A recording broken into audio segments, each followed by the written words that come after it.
this is an iHeart podcast. Guaranteed human. Stuff You Should Know is brought to you by Grainger. Grainger knows that if you're an HVAC technician and a call comes in, you need a partner that helps you find the right product, fast and hassle-free. And you know that when the first problem of the day is a clanking blower motor, there's no need to break a sweat. With Grainger's easy-to-use website and product details, you can be confident that soon you'll have everything humming right along. Call 1-800-GRAINGER, click Grainger.com, or just stop by. Grainger, for the ones who get it done. With no fees or minimums on checking accounts, it's no wonder the Capital One Bank guy is so passionate about banking with Capital One. If he were here, he wouldn't just tell you about no fees or minimums. He'd also tell you about how Capital One cafes are open 7 days a week to assist with your banking needs. Yep, even on weekends. It's pretty much all he talks about, in a good way. What's in your wallet? Terms apply. See CapitalOne.com/bankguy. Capital One N.A., member FDIC. Welcome to Stuff You Should Know from HowStuffWorks.com.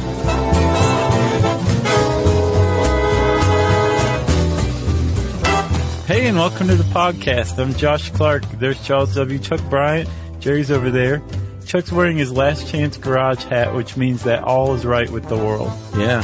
You know, if Chuck's not wearing that hat, who knows what's going on? Yeah. I thought I lost this thing on a plane once, yeah. I vaguely remember that. Oh, dude, I freaked. I was you like on the horn. Crying. I was on the phone with Delta and everything. I was like, oh, here it is. Right. It's on my head. In your back pocket. With Bruce Springsteen. That's right. How you doing? Great. Chuck? Yes. I think you knew this, but I'm not sure everybody listening does. If you like, not you, Chuck, but people out there, I'm speaking to you now. Yes. If you like hanging out with us on the podcast, you can hang out with us outside of the podcast too. Mm-hmm. You know, some people are like, can you release a podcast every day? No, we can't. But we do hang out on Twitter, Facebook, that kind of thing every day. Yes, we do. Every day. Yeah. Our Twitter handle is SYSK Podcast. Facebook.com/Stuff You Should Know. Yeah, we're trying to get up over 100,000 likes on Facebook. So close. So if you could like us and then just hide us if you don't like us. I don't even think you need to hide us. Like, I think 18% of people get any given post. It varies. Something like that, though, right? Yeah. So, I mean, I think you will seek us out, though, rather than hiding us, because it's an entertaining page. Yeah, we like to deliver the goods. Yeah, and then, of course, you can hang out with us on our website, StuffYouShouldKnow.com, where we have blogs, slideshows. We post our podcasts there, videos. It's like the Josh and Chuck video network. Agreed. Okay. So, there. All right. Now, let's talk about electricity. Electricity. I've had the Talking Heads song in my head. Which one? Electricity. Oh, okay. Where all he sees are little dots. I thought you were going to say Once in a Lifetime. No, that's... What is that called? Once in a Lifetime? Yeah. Oh. Yeah, I've been singing the Schoolhouse Rock Electricity song over and over in my head. What about the Electric Company theme song? I haven't been singing that. But do you remember it? Yeah, I was Electric Company over Sesame Street even. Oh, yeah, I didn't think there had to be like a, I didn't know it was like the Stones or the Beatles, No, it's, and the correct answer there is The Who, by the way. What do you mean? Like that's the Stones one you go Beatles, for? The Who. Is that right?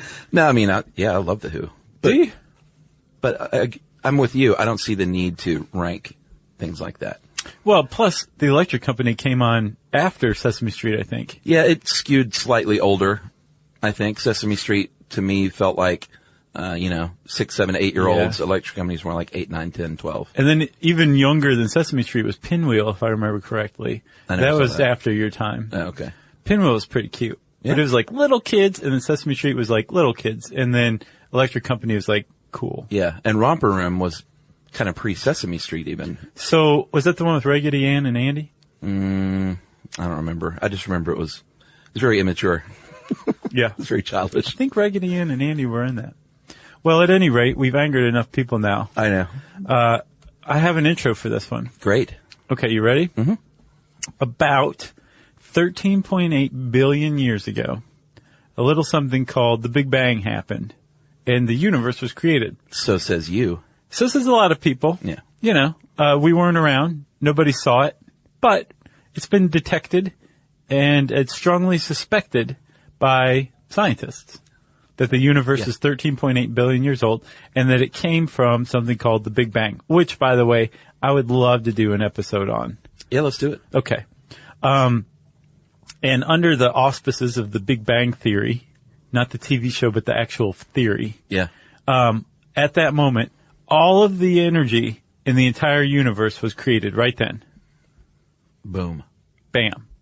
Ever since that point, Bang. no more energy has been created, and none of that energy has been destroyed. But it changes states, it changes shapes. It can be locked up in different places. Yeah. It can be transferred from one place to another via some natural ways, like convection, conduction, radiation. Yeah. And like I said, it can be stored in stuff. Like it can be stored in your body, right? Fat is potential energy that can be burned and used for energy to carry out work. Yeah. Which is all we're looking to do is work. That's right. We use energy to carry out work, whether it's digging a shovel or lighting a light bulb. That's what energy does. It produces work, right? Yeah. Okay.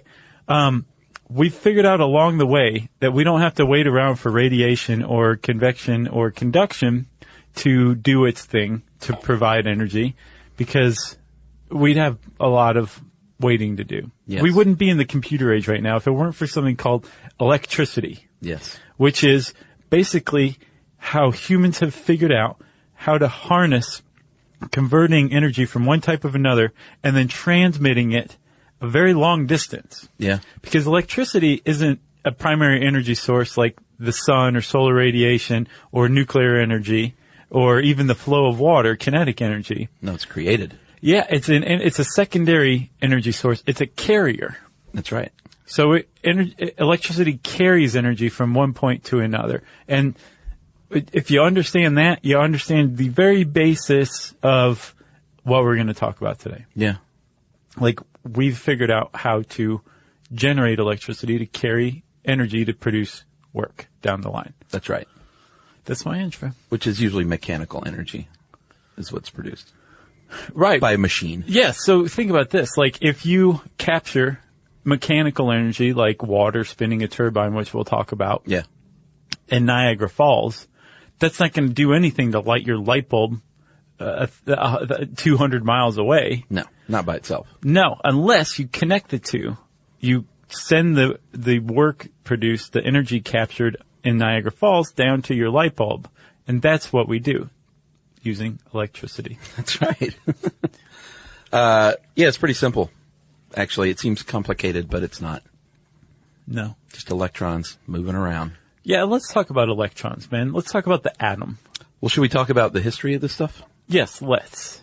Back in the olden days, in ancient times, there were dudes messing around with energy and static electricity without even knowing what they were doing. Right. They didn't understand it, but Right. it doesn't mean that they weren't playing around with it. No, and getting zapped because they're messing with static electricity. That's right, which we'll explain all that later too. But there was one dude called Thales of Miletus. He was a philosopher in Greece. And in 600 BC, he is thought to have been the first dude to mess around with electrostatics, static electricity, by rubbing amber with fur, and he noticed that dust and feathers and things were attracted to it. He didn't know what the heck was going on, but he knew something was up. Right, and the amber plays a pretty big role. It's actually amber, the Latin, or I'm sorry, is it Greek? The Greek word for amber is electron. Yeah, with a K. Yeah, that was like Makes their it little. look way heavy metal. Yeah, you know. But that's so like our word electricity is derived from the Greek word for amber from that first experiment with static electricity.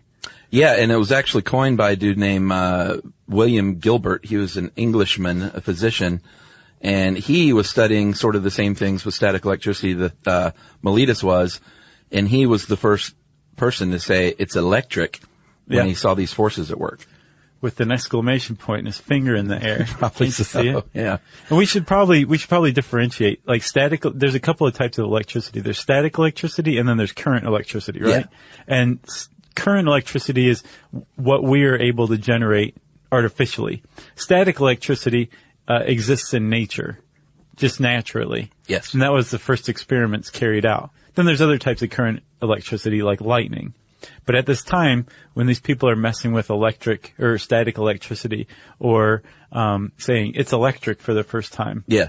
the concept of electricity was that it was fluid. Well, it was fluid. He was on the right track. So something is flowing, but they thought it was literally a fluid, Right. which they called, which in those days was called a humor. And he said it leaves what he called then an effluvium, effluvium, Right. which is atmosphere around it. When you create this rubbing action, it removes that fluid. Right. But it wasn't fluid. They were not dummies back then, but they were just figuring it all out. No, they weren't dummies because even Ben Franklin thought it was a fluid. It was the prevailing idea or concept of electricity. And Ben Franklin and a couple of his contemporaries, including a guy named Thomas Francois Dalibard, were studying electricity big time. And it was when they really investigated lightning that our understanding of current electricity started to take shape. Yeah, the old story of Ben Franklin flying his kite may or may not have happened. There are some people that think that didn't happen now. But if he didn't do it, other people did. There were guys who died carrying out that experiment. yeah, but It was definitely carried out. I don't know if Ben Franklin did or not. yeah, that's sort of the story that he flew the kite with the key, and some people think it either didn't go down like that or didn't go down with him at all. Right. But it's a great story either way. Yeah, and I think he at least proposed it, the experiment. Well, yeah, and he was the first guy to say that electricity has a positive and negative charge, and that it flows from positive to negative. So he's a smart guy. Very smart. He's a polymath. Then there was another smart dude named Coulomb, Charles Augustin de Coulomb, and he is the one that wrote Coulomb's law. And he said charges, like charges repel, opposite charges attract, and that's kind of like the basis for it all. Yeah, and the force of these charges is proportional to their product. So if you multiply the charges, they are going to be very strong or cancel one another out or push one another away. Yeah, he basically said you can now calculate this Right. because of my handy dandy little law. Yeah, and with a boom. He said boom. Not bang. Okay. That came earlier. Later on, a guy named J.J. Thomson in 1897 said at a science conference, "Hey, I found something smaller than the atom." And everyone said, "Silly man, atoms are invisible. You can't, it even means invisible." You liar. And he said, "No, I promise. There's something smaller. It's got a negative charge, and I'm going to call it a corpuscle." No, he didn't. Yeah. It's Latin for small bodies. And then I don't know who later said, let's change it to electron. Yeah, it sounds way cooler. But the discovery of the electron was basically the birth of what we know as electricity today. Yeah. The understanding of the electron is what it's all about. And would you say like 1897? Yes. So before that time, I guess he didn't understand the electron, but he understood electricity. A guy named Michael Faraday was working on the case. Stud. Yeah, basically everybody's like, Ben Franklin, electricity, hand in hand. Really, it's Michael Faraday, who's British, who really came to lay the foundation for electrifying the world. He created the first dynamo, which is a generator, which we'll talk about. First electric motor? Yeah. Yeah. He got electricity and he explained it to other people very well. Can you even fathom how smart these people were? To No. be that in the dark and figuring all this subatomic stuff out? Yeah. Back then? Hats off. Top hats off to these guys. Last chance garage hat off. Yeah. And back on. Like I have trouble understanding it now. Right. When it's explained through like Kids for Science websites, I know. you know? I'm We're like, not figuring this stuff out for the first time. Even. right, exactly. Yeah. And it's a pretty dangerous field to try to figure out blind too, you know? Yeah, I mean, more than one scientist got a shock from a Leyden jar. Oh yeah. And you can make those. Did you make those in science class? No. Yeah, you can make those. Well, we should say a Leyden jar is a very primitive capacitor. You use a metal rod in a jar Like a nail. that's sunk into like some water and it can store a charge. Yeah. And I think Ben Franklin's kite experiment attached the kite or a rod or something to a Leyden jar to store the charge too. If that happened. Right. But again, he did make the proposal. It's whether or not he carried it out is a That's right. question. All right, I guess now we can get to atoms. Finally. Atoms are very tiny, and they make up molecules, and molecules make up everything you see. Yeah, atoms are around the us. building block of matter. That's right. And an atom, remember we're always talking about nature loves homeostasis? Oh, man, does it? It does. You've got a balance that nature always seeks. Tries to achieve it. Same with atoms, or atoms are no exception, I should say. Within an atom, you have a nucleus, which is made up of protons and neutrons. Yeah. Protons are positively charged particles. Neutrons are neutral.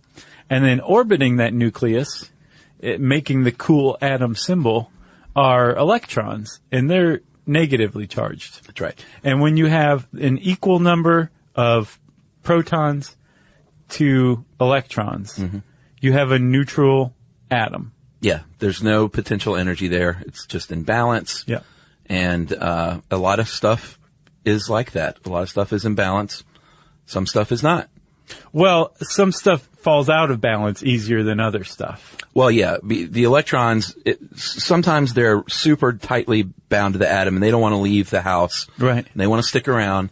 Sometimes they're crazy teenagers and the slightest energy and movement makes them jump off from the atom and just say, I want to go attach myself to something else. They go on Rumspringa. Yeah. You know? Yeah, and it depends on the material. And those types of material that have either tightly connected or loosely connected atoms either end up conducting electricity very well or don't conduct electricity very well. So they act as either electrical conductors or electrical insulators. Yeah, like if you pick up a stick off the ground, its electrons like staying close to home, so it's not going to conduct electricity. If you pick up a metal rod, those electrons are crazy. Loose. And they like to go off and do those things that teenage electrons do, and therefore it does conduct electricity. Right. Very well. Under normal circumstances, when you pick up that rod or you pick up that stick, the electrons are staying put no matter what. But we figured out along the way, thanks to the work of all of the people from the Greeks to Faraday to Ben Franklin to your guy with the corpuscle idea. Yeah. JJ was his name? Yeah, JJ. JJ Corpuscle. I think it was Thompson. So thanks to the work of all of these people, we figured out how to knock electrons loose. And it's ingenious and simple, but it's also very complex. And it involves the relationship between magnetism and electricity. And we'll talk about that right after this message.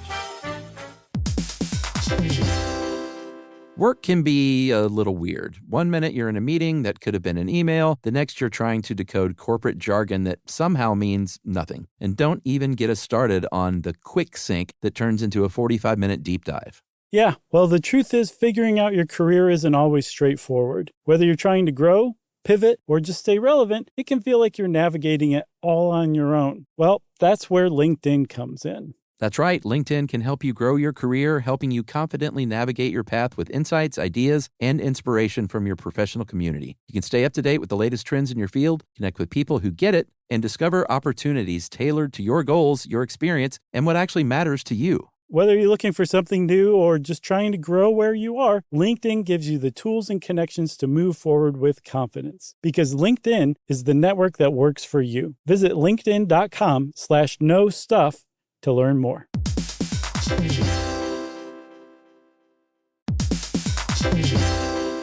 You know, there's a lot of noise in the business world today, and leaders like you need clear insights from professionals you can trust. That's why Truist Securities created Navigating Beyond the Expected, a podcast built for decision makers who want clarity in a changing market. That's right. Every month, you'll get expert perspectives from corporate and investment bankers who are helping clients tackle important challenges. You can hear how leaders across industries are adapting to new technologies, making smarter decisions, and strengthening their ability to grow and secure critical capital. It's practical advice that cuts through complexity for leaders who need to know what's coming next. Subscribe at truist.com/beyond podcast. That's TRUIST.com/beyond podcast. Copyright Truist Securities Incorporated, member FINRA and SIPC.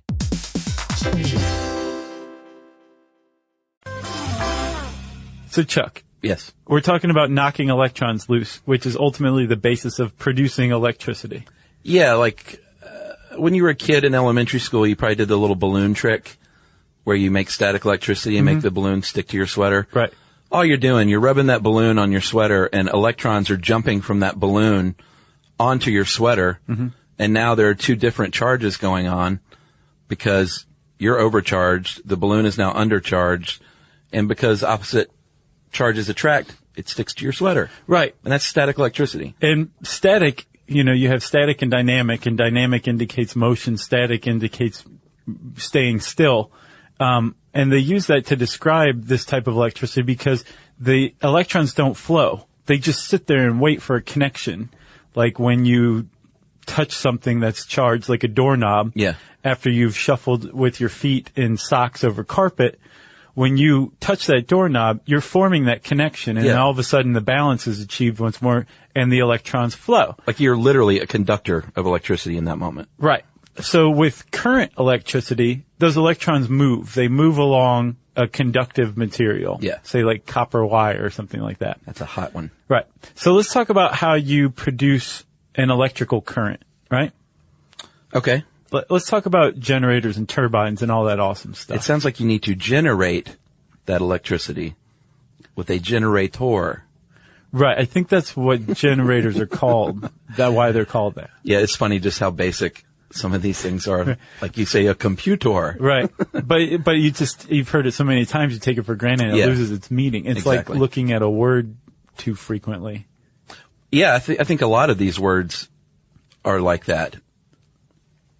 Like a generator or a corpuscle or a what's it called when you stop down the electricity, which we'll get to? Transformer. Yeah, it transforms something. Right. But you say them so much, you're like, what's a transformer do? Right. Yeah. Anyway, I've been reading too much Science for Dummies, I think. All right, so generators. Well, I guess it all comes down to magnetism. Yes. In the case of generators. And if you want to listen to 2 shows, lightning and magnetism, before this one, it might help you understand electricity a little bit more. All right. So just go listen to those. We'll wait. Could do that right now.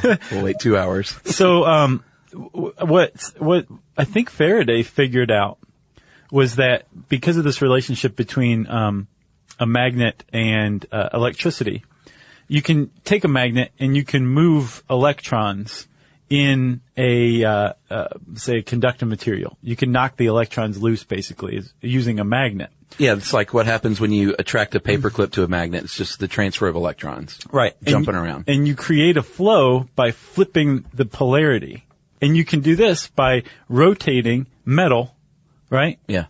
Say like a coiled copper within the 2 poles of a large magnet. And when you do this, you're reversing polarity all of a sudden. Yeah. And you are knocking the electrons loose in those coils. And the way that you spin the coils very quickly is by hooking the coils to, say, a shaft. Yeah. We kind of did this backwards. Let's start at the beginning. You want to? Sure. Okay. Let's go to Niagara Falls. Okay. Work can be a little weird. One minute you're in a meeting that could have been an email. The next you're trying to decode corporate jargon that somehow means nothing. And don't even get us started on the quick sync that turns into a 45-minute deep dive. Yeah, well, the truth is figuring out your career isn't always straightforward. Whether you're trying to grow, pivot, or just stay relevant, it can feel like you're navigating it all on your own. Well, that's where LinkedIn comes in. That's right. LinkedIn can help you grow your career, helping you confidently navigate your path with insights, ideas, and inspiration from your professional community. You can stay up to date with the latest trends in your field, connect with people who get it, and discover opportunities tailored to your goals, your experience, and what actually matters to you. Whether you're looking for something new or just trying to grow where you are, LinkedIn gives you the tools and connections to move forward with confidence. Because LinkedIn is the network that works for you. Visit linkedin.com/knowstuff to learn more.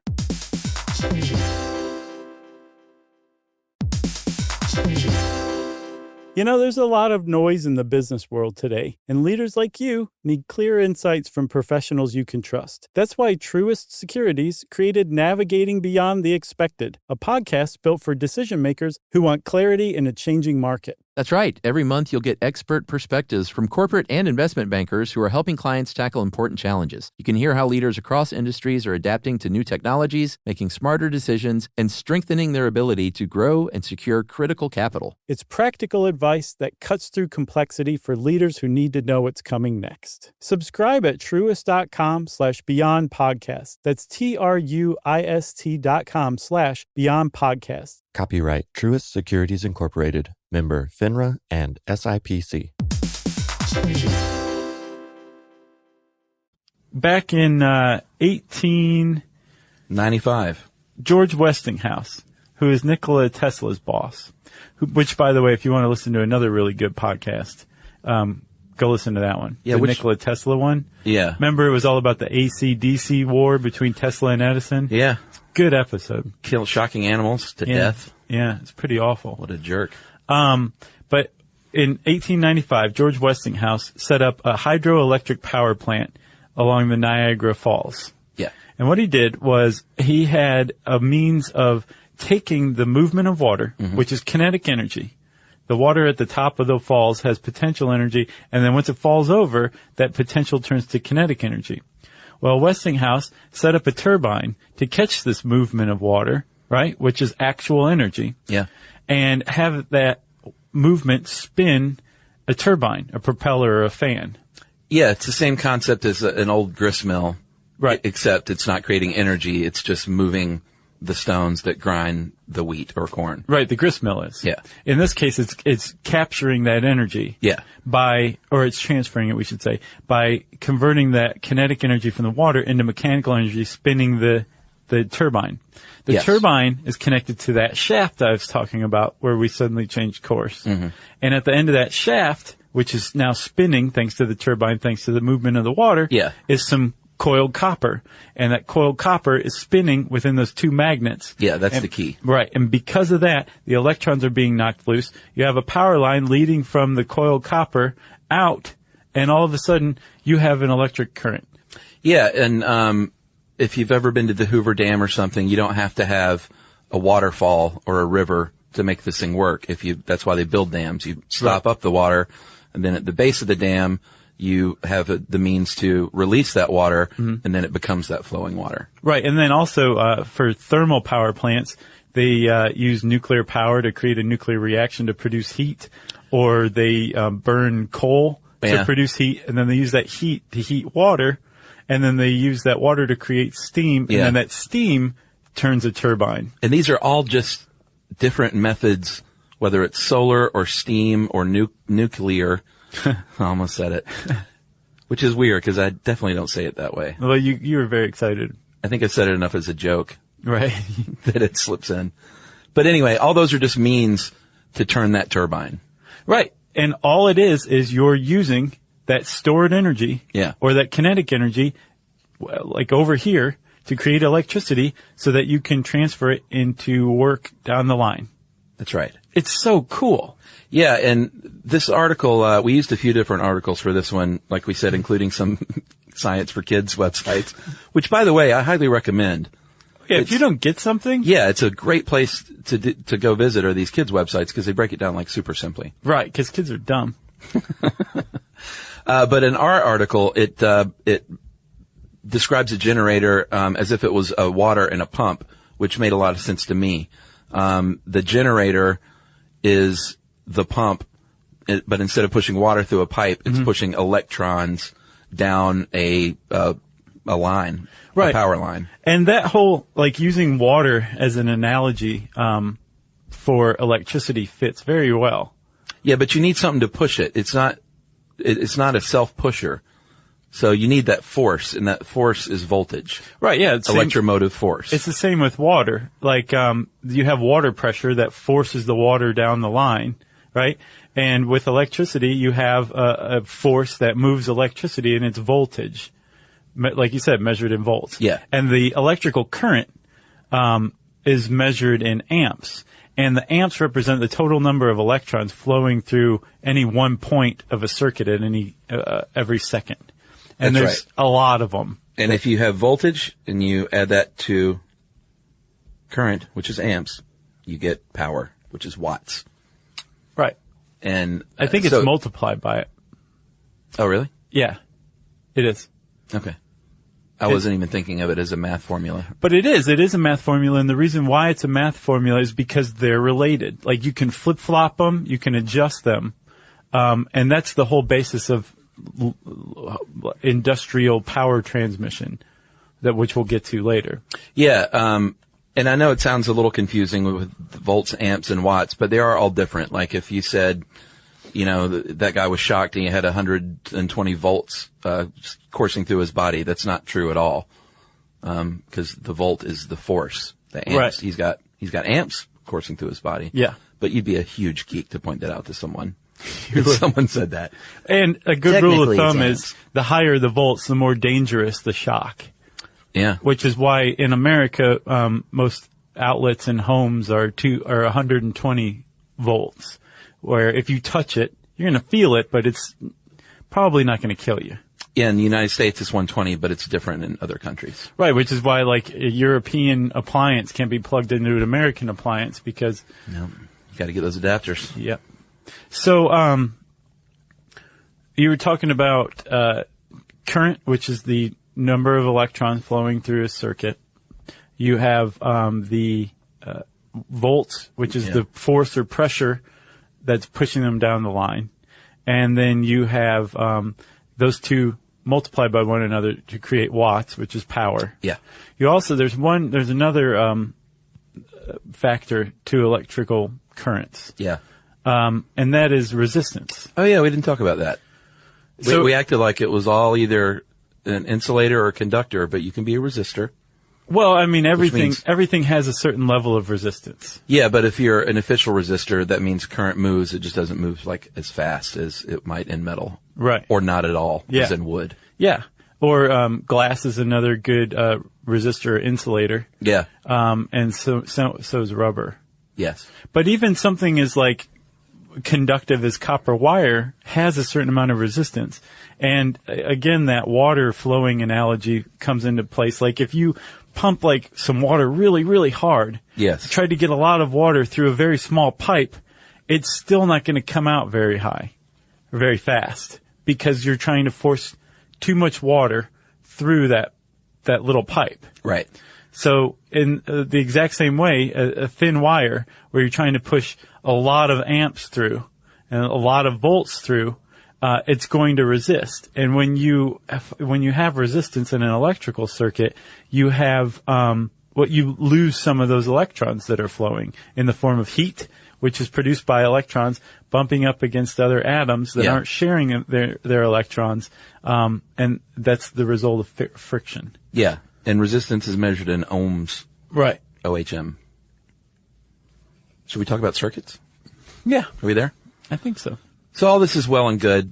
That's, you can supply power, and we'll talk about this more in detail too, to homes from a power plant. Mm-hmm. But you can also have a little battery supplying that electrical energy to a iPhone, let's say. Right. And in that case, you need something called a circuit, which is basically just a closed loop that allows the electrons to travel. And in most electronics, it's like you said, like copper wire maybe. Mm-hmm. And it travels from, there's a switch that turns it on and off, which is why a circuit is called a circuit breaker. Like if you break that circuit by turning the switch off, or if the wire like snaps or something, no more electrons are going to be flowing.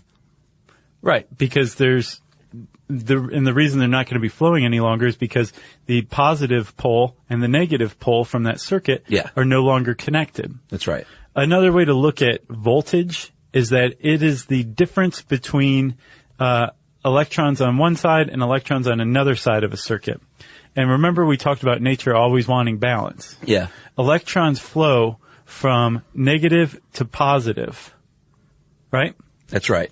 And as they flow, the reason they're flowing, the whole reason they're moving at all is because there are not as many electrons on the positive side as there are on the negative side. Yeah. So they want to leave the negative side to go achieve balance on the positive side and ultimately make whatever circuit it's traveling neutral. Yeah. You stick something in that circuit, and as those electrons are moving from the negative side to the positive side, because again, electricity is just the flow of electrons. Yeah. You can convert that movement into productive work. Yeah, mechanical energy. Right, and anything you attach onto a circuit to exploit that flow of electrons for work is called a load. Yeah, it could be a light bulb or, whatever mechanical energy you're trying to create is your load. Right. And there's all sorts of things you can do by attaching a load to a circuit, like a light bulb. A light bulb basically uses that electricity flow to flow into a resistant filament, very thin wire, that purposely resists that flow of electricity, generating heat and in turn heating up to produce light. That's how a light bulb works. Yeah. You can also recharge batteries, which go in and force electrons back into the negative position so that the battery's recharged and those electrons are ready to flow again once you connect the circuit. Yeah. There's also appliances that use resistors to produce heat, like a hairdryer or a toaster. There's all sorts of stuff you can do to connect into the circuit, but it's all the same, whether it's a battery or a toaster or a whole house, if you want to look at it that way. You're plugging a load onto an electrical circuit and exploiting the flow of electrons. Yeah, and I kind of misspoke a minute ago when I said it's creating the mechanical energy. You need a motor to actually do that. So if you have an electric drill, that's great that you have electrons flowing, but it's not going to turn anything unless you have that motor. And an electric motor is basically just a cylinder stuffed with magnets around the edge. And if you've ever used an electric drill and you fire it up, when you look and see in the vents, you can actually see sparks. It's pretty cool. It's very cool. It's like those little guns you used to get at the circus when you were a kid. Yeah. God, I love those. So it's packed with those magnets around the edge, and in the middle you've got your core, which is, like an iron wire, and it's wrapped around, the copper's wrapped around the edges.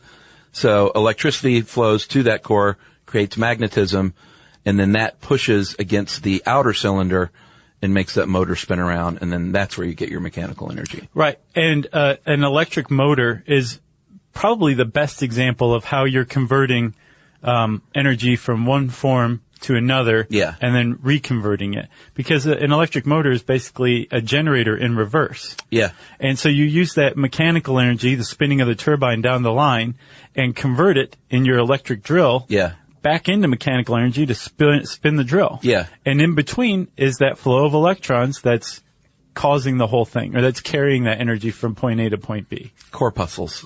There's one other thing, if you look at a plug that you're plugging an appliance into, because again, you're just attaching a load to that flow of electrons and diverting it through your appliance, and then it goes back on its merry way, right? Yeah.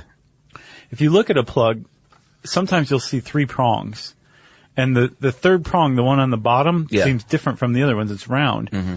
And that is actually a grounding wire. Yeah, very important. Very, very important, because as awesome as we've gotten with producing and directing electricity, we can't control the amount of electrons that flow through an outlet down to a single electron. Right. And so there's such a thing as leakage of electrons, which is crazy. And there's also electrical buildup that can happen, where if you're not using all of the amps through an appliance, the residual amps can build up, and they charge the appliance. And again, as with static electricity, a charge is just sitting there waiting to be neutralized. Yeah. Sometimes through you, which can make it very dangerous. Yeah. To prevent this, they connect the appliance through either that third prong in a plug or through an actual grounding wire to a copper wire that's driven into the ground. Yeah. And that's where the word comes from, ground. Yeah. You're actually transferring that residual electric energy to the ground, which is basically an infinite reservoir for charge dispersal. To Earth. Yeah. So like when you look at a power line and you see that bare wire coming down from the power line and driven into the ground by a stake, That is the ground, and it goes down like 6 or 10 feet. Yeah. Or if you look at every house, you're going to see near the meter, the electrical meter, you're going to see probably a copper rod driven into the ground, and that's Right. your house's ground. Exactly. Same thing with a lightning rod. It's a ground for your entire house so that the lightning doesn't go through your house. It goes through the lightning rod. And the point of all of those is that the earth it can take it. Go ahead. Give it as many electrical shocks as you want. It's going to be fine. So we think. And it's very good at just dispersing those charges. So that's what grounding comes from. Very important stuff. Yeah, and we mentioned transformers earlier. Power plants create massive amounts of electricity, and you can't just shoot that down a power line and straight into a house because it will blow up everything in your home immediately. Yeah. But they do need that kind of juice in order to transfer like hundreds of miles away from the power plant. You know, if you don't live close, it's still got to get to you. Yeah. So the way they do that is through transformers. They transmit the power with a lot of voltage, so more force, less amperage, Less resistance. and less resistance. Which means you lose less. And then once they stop it down along the way, and by the time it gets to your home, it's transformed down to, here in the United States, 120 volts. Yeah. Making More it elsewhere. nice and safe. Right. And then you just plug your appliance into it, and all of a sudden that electrical energy transmits to your toaster strudel being warmed. Your Hot Pocket with tainted meats. Wow. Did you hear about that? Yeah. Ooh. Remember that whole horse meat thing with IKEA the last couple of years? It wasn't just IKEA, but they were definitely called out maybe most strongly for I it. think the Hot Pockets, too, they called it unsound meat, which is just a word that sounds weird in front of meat. Yeah, unsound is not. You don't want to go near it. Unsound, unclean. It's biblical. All right, so now I think even though we've covered it in the Tesla podcast, we do need to go over AC/DC a little bit. Seriously, go listen to that podcast. That's a great one. Great episode. Best Australian band of all time. They were good. Yeah. Yeah. Are good. David, are they still around? Yeah, man. David Bowie played a pretty mean Tesla. No, I'm not talking about Tesla. I'm talking about AC/DC. Oh, okay. Tesla's all right. Sure. And they're not around. That's why I was really confused for a second. I was more confused about that than I was by any aspect of electricity. I'm like, yeah, man, of course they're around. Yeah, Like, and I everyone was knows. like, and they're Australian? No, AC/DC's great. And Yes. they're still around, huh? Yeah, I think they're putting an album together right now. Good for them. I'll bet it sounds exactly like all the rest. It still rocks. Blues-based rock. In velour or velvet. Yes. So there was a battle being waged between Tesla and Edison, and Tesla was all about the AC current, alternating current. Mm-hmm. Edison, as we know, said, no, that's far too dangerous, and I'll prove this to you by electrocuting animals and dogs and cats and even an elephant named Topsy. Yeah. And he was alleged to have helped botch the first electrocution by electric chair by a state. Oh, yeah. I don't remember the details of that, but it's definitely in our episode on. He exploded the guy. Yeah, he was a real jerk, remember? Yeah. And I think I remember talking about there should be a movie too about that battle. I can't believe there's not. It sounds super nerdy, but it would actually be interesting. It'd go over well these days. Agreed. So, batteries these days use direct current power, DC power, and that means the positive and negative terminals are always positive and negative, and electricity always flows in the same direction. From negative to positive. Yeah, it does not alternate. Yeah, just think about it this way. Negative, an electron's negative. Yeah. So in any terminal, that's where all the negative charge is. Bad vibes. And then positive is where the electrons want to be because they're seeking to balance it out and create neutral so that there's no pole. Good vibes. Yeah. Or at the very least, so-so vibes. Yeah, true. But not negative vibes. No. And then you have alternating current, or AC, which means the current reverses 60 times per second here in the U.S., 50 times per second in Europe. So it's just reversing back and forth, alternating that current. And I guess, so who won out in the end? Tesla? On a large scale. Well, yeah. I mean, that's what Edison power has his- generation does. Yeah, but Edison has his batteries, I guess, that he could throw at Tesla. Which are pretty important, too. But, I think we kind of came out in the same way on that episode. Yeah, like we're like Tesla won. They both kind of won. Yeah. But Tesla was the cooler dude. Although Tesla died penniless in New York in the 1940s. Oh, yeah? And Edison died a rich fat guy. He died of consumption and gout. That was Ben Franklin. I guess we can finish with, if you get your power bill and you're amazed and you wonder how they calculate this stuff, it's pretty easy. Like we said, here in the U.S., we deliver electricity into your home at 120 volts. So you got to remember that 1, 2. It's important. Our article uses a space heater as an example, which I think is pretty good. You plug in that space heater. Let's say it's the only thing going in your house, which is not realistic, but go with me. You plug in the space heater, and it comes out to 10 amps. So you multiply that 10 times 120, because that's your voltage, and you have got 1,200 watts of heat. Or 1.2 kilowatts. Yes, because that's how the power company is going to measure it. Right. Because they deal in big chunks. And if you leave that heater on for an hour, you've just used 1.2 kilowatt hours, which is how you're billed. Yeah, and if they charge you a dime per kilowatt hour, it's going to cost you 12 cents an hour to run that space heater. Right. Pretty simple. Yep. And neat. And that's why when you go to buy an appliance, you should look at that little tag that says how many kilowatt hours you're going to be burning. That's right. The lower the better. So electricity, huh? You got anything else? No, don't play around with it. No, don't. Yes, always wear rubber-soled shoes. Because rubber is an insulator. It is. And why? Because it hangs on to its electrons. That's right. The atoms that make up rubber. It's just that simple. If you want to know more about electricity, you can type that word in the search bar at howstuffworks.com. You can also go on all sorts of kids' science sites and find out more about it, too. And since I said search bar, it's time for listener mail. I'm going to call this rare birthday shout-out. Hey, guys, my name is Pearl, and I just wanted to tell you how much a fan I am of your show. I was introduced to the podcast by my best friend, Molly. We've been best friends for 12 years, and many of our conversations begin by commenting on the podcast. For example, we could not stop laughing at your 1920s voice toward the end of the Underground Tunnels episode. We laughed over and over. That is a good voice. I think she's talking about this one, see? That one, yeah. Electricity, Tesla, Edison, killing animals. All right, that was for you, Molly and Pearl. Whenever we're in the car together, we find a podcast of yours to listen to so we can enjoy it together. I was wondering if you could help her out. Molly's 26th birthday is April 9th. And I think it would be a totally awesome birthday gift if you would send her a shout-out during listener mail. I would be forever in your debt. Thanks for doing the podcast. I'm a middle school teacher who always listens during my prep periods. And so happy birthday, Molly. Happy 26th. This should be close. Yeah, happy birthday. To April 9th. That was very nice of us, Chuck. And thank you, Pearl Webb in Chicago. And your friendship means a lot to us. Yeah. You know? Your friendship with one another. Yeah, and then conversely through us all together in their car. Nice. Yeah. Well, if you want to get some sort of shout out, sometimes Chuck deigns too. He's very nice.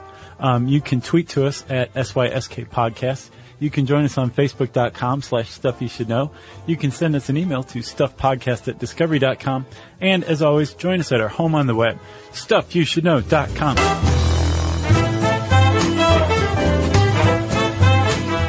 For more on this and thousands of other topics, visit HowStuffWorks.com.